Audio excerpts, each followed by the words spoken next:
آج ہم اس ویڈیو میں حضرت عامر بن فہیرہ رضی اللہ تعالی عنہ کے بارے میں معلومات حاصل کریں گے۔ آپ کا نام عامر، کنیت ابو عمر اور والد کا نام فہیرہ تھا، اور طفیل بن عبداللہ کے غلام تھے، اور آپ کا تعلق غلام لوگوں میں سے تھا۔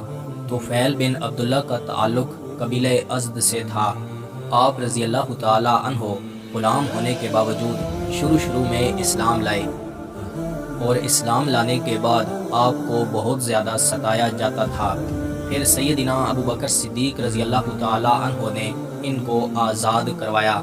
جب ہمارے پیارے پیغمبر محسن انسانیت حضرت محمد صلی اللہ علیہ وسلم نے ہجرت مدینہ کی تو آپ صلی اللہ علیہ وسلم 3 دن تک غار ثور میں رہے، اور آپ رضی اللہ تعالی عنہ نے 3 دن تک ڈیوٹی دی۔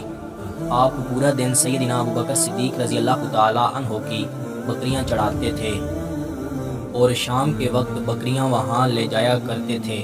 آپ صلی اللہ علیہ وسلم اور سیدنا ابو بکر صدیق رضی اللہ تعالی عنہ کو دودھ پیش کرتے تھے، اور ہجرت کے سفر میں بھی آپ صلی اللہ علیہ وسلم کے ساتھ تھے۔ اور جب ہجرت مدینہ کر کے مدینہ آئے اور آپ صلی اللہ علیہ وسلم نے ان کو حضرت حارث بن اوس کا بھائی بنایا۔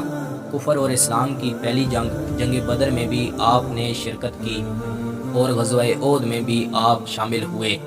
واقعہ رجی میں آپ شریک تھے، اور آپ کی شہادت اسی دوران ہوئی۔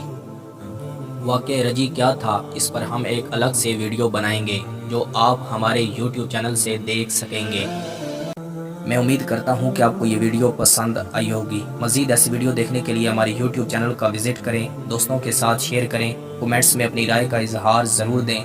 ملتے ہیں انشاءاللہ اگلی ویڈیو میں۔ اللہ حافظ۔